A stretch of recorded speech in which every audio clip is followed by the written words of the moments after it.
Welcome to Agenda Edina, a program summarizing the actions taken at City Hall that affect you most. I'm your host, Dorothea Marty. To reduce costs and lighten the municipal property tax load, the Edina City Council has directed staff to prepare an agreement to possibly transition assessing services to Hennepin County. The assessing division, made up of 7 full-time staff members, establishes estimated market value and determines the property classification of every Edina property each year for property tax allocation. The division also maintains property records, performs annual quintile property reviews, performs property reviews based on new construction and building permits, administers the appeals process, including the Board of Appeals and Equalization, and works with Hennepin County on programs related to property assessment and classification. The county currently provides assessing services to all cities in Hennepin County except Bloomington, Brooklyn Park, Edina, Eden Prairie, Maple Grove, Minneapolis, Minnetonka, and St. Louis Park, as well as Fort Snelling and the Minneapolis-St. Paul International Airport. Maple Grove is also considering moving assessing services to the county. If implemented in 2026, the change could reduce city spending by approximately $500,000 and by $1 million annually starting in 2027. Exact details of the possible transition have not been determined. Over the next several weeks, City Manager Scott Neal will work with the county to prepare an agreement on the transition. The agreement is tentatively scheduled for the City Council to review and possibly approve at its June 2nd meeting. The city has approved plans for a new Southdale library with space for the Edina Art Center. Last month, the City Council approved a conditional use permit, site plan, and building height variance for the new 43,000 square foot building.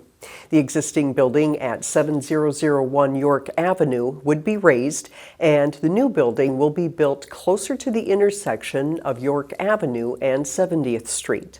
Their proposed building design aims to be respectful of the surrounding area, particularly the scale of single-family housing along Xerxes Avenue, since the parcel borders a residential neighborhood in Richfield.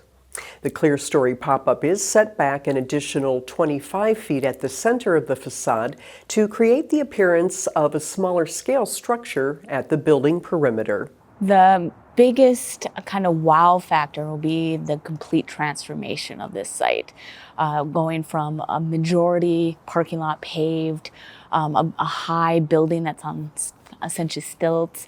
So having a kind of different feel than it has currently into the restorative aspect. So a very much a native process for the landscape and the overall moments that are created on the site will be really key to how a user will be experiencing the site. The Edina Art Center would be located on the upper level. Plans include a clay wheel room, a hand building space, a glaze room, and electric indoor and gas outdoor kilns. There would also be a maker space, large art creation studio, gallery, and gift shop. Building the Art Center along co-locating it with the Hennepin County Library really gives us the opportunity to build on the already vibrant arts community in Edina. It's something that residents are really going to benefit from, having both library and art center in the same location. We'll also have a really amazing opportunity to work on different kinds of programs that will be a huge benefit to the community. The project is expected to take about 3 years to complete. An Edina house built in 1963 was recently added to the National Registry of Historic Places. The Oskam house was designed by architect Elizabeth Close, one of the first female architects in Minnesota. It is considered one of the best examples of the international style in the Twin Cities. Edina TV shows us why the home earned this special designation. Nestled in the Indian Hills neighborhood in Edina is a modest-looking house along the lakeshore. Contrary to some of the larger houses nearby, this quiet and simple residence is small but elegant. We love the location. Of course, Indian Hills is a very attractive area, and also the fact that we're close to the lake. Mari Oskam and her husband Hendrik immigrated here from the Netherlands. When looking to build a new home, they wanted to incorporate familiar European features. Well, the mid-century, and we were familiar with it in the Netherlands, because there you had the Southdale movement. The Mari and Hendrik Oskam house has become part of an endangered species. The Oskam House is the first house designed by Elizabeth Close that has been elevated to the National Register. Architect Elizabeth Close, known as Liesel, had a particular approach to designing a house. Before the design work, she would ask her clients to complete a detailed questionnaire to make sure they were getting the house they wanted. Here, she included materials that connected to Oskam's roots. In the Netherlands, brick is a very prevalent building material. And so she incorporated the brick floors and also repeated that in the fireplace. Function over style. This was an aspect of European modernism in architecture, and Close enjoyed a design challenge. She used practical materials on the exterior, another hallmark of her work, easy maintenance for the owner. The interior is equally innovative with this non-traditional floor plan. In 2015, Mari was able to get the house a Heritage Landmark designation.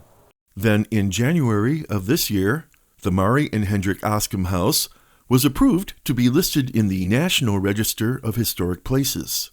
We would hope that Mari's interest in listing her home in the National Register could possibly inspire other homeowners in that same direction, because these homes are clearly threatened. Such unique examples of architecture in Edina are important to protect. This is part of the mission for the Heritage Preservation Commission. Our role is to just make sure that these community assets are not only preserved, but also celebrated, and that people are aware of them and how they've contributed to the history of the community. For Edina TV, I'm Kenneth Gamble. May is Historic Preservation Month. To learn more about heritage landmarks, visit the City of Edina's website, where you can find a map that shows the locations of historic sites throughout the city. May is also Asian American, Native Hawaiian, and Pacific Islander Heritage Month. Observed annually, it's a time to reflect upon and celebrate the remarkable role of the AANHPI community in our nation's history.